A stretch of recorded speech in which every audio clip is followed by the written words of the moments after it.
What's a man to do when his iPad keyboard breaks down?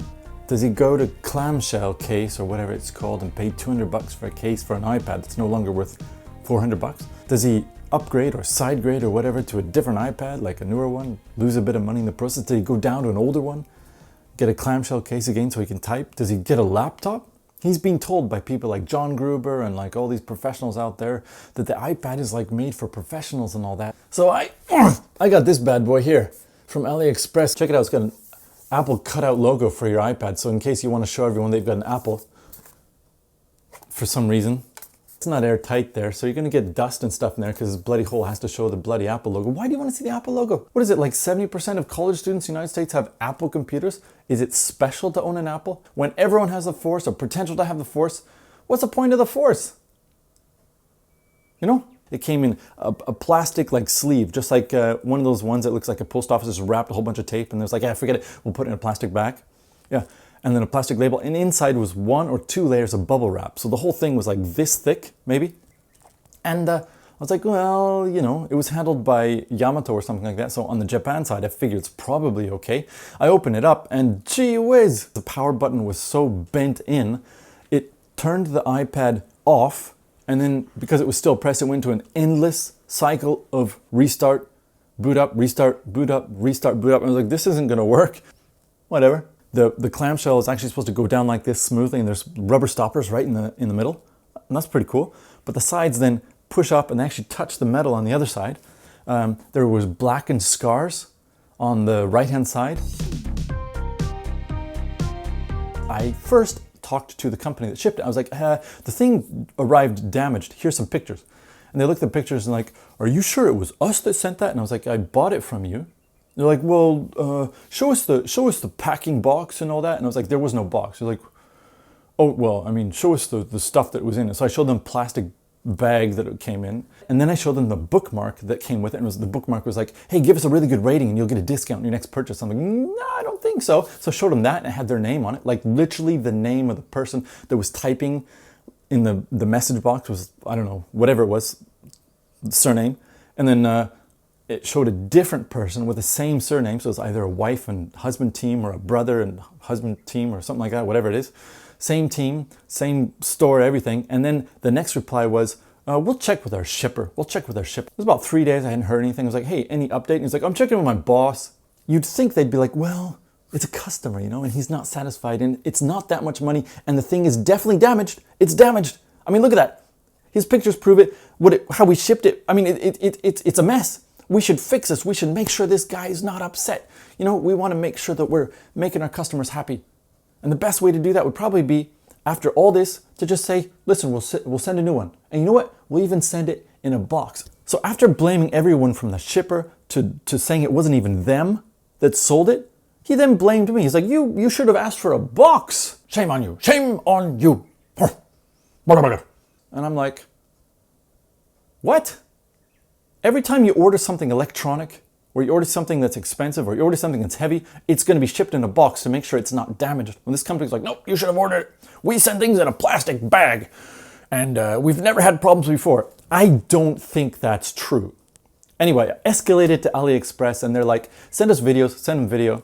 I told them about the endless repeat, and they're like, no, because your video didn't show that. It's like, well, the first time I put it in, that happened. Next time I took it out, the iPad had like forced it kind of into place, so it doesn't do that anymore. Oh, but check it out. The on-off switch now falls out. Showed them that video. Showed them it came in a plastic bag. I showed them all the scars. And AliExpress are like this. Nah, you know what? You know what? This guy paid 86 bucks and expected something that worked and it came damaged. But that doesn't matter. You know what really matters? What really matters is that we tell him who's boss. And they're like, you can have a 50% discount. So we'll give you back 40 bucks on your charge card. Or you can go to post office, half an hour away, stand in a queue for 20 minutes, 30 minutes. Then, at your own expense, send it back and we will refund the full amount.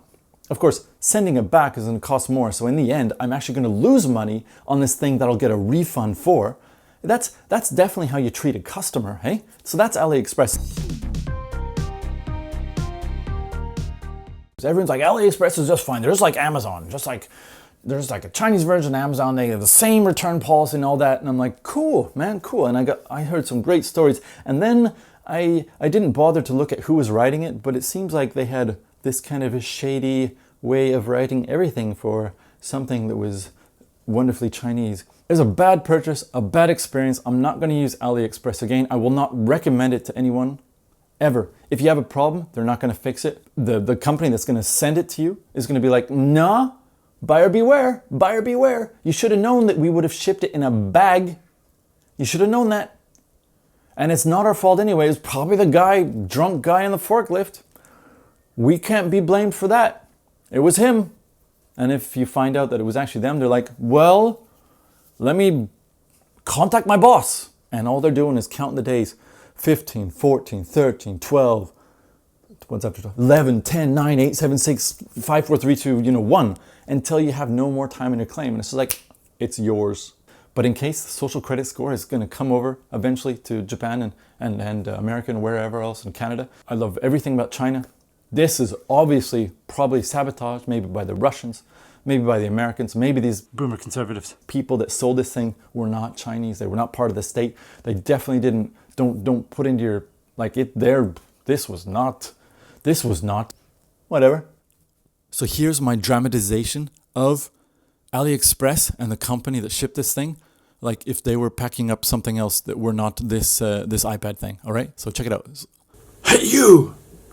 Who, me? Pack up that piece of crap thing that that piece of crap guy from Japan ordered on the double.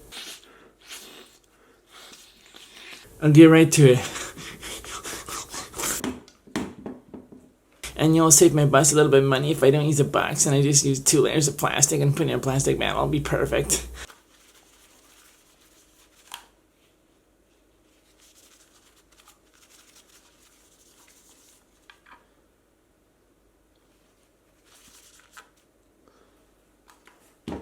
Give them a bookmark so they can have a deal and buy from us again, because that's what really matters.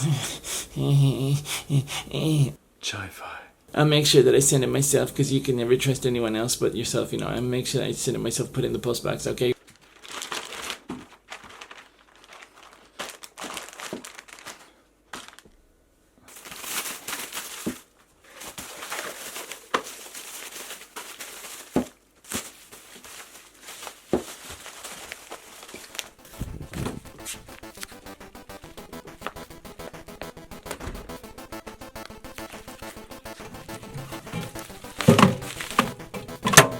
Hey, postman, come and get it.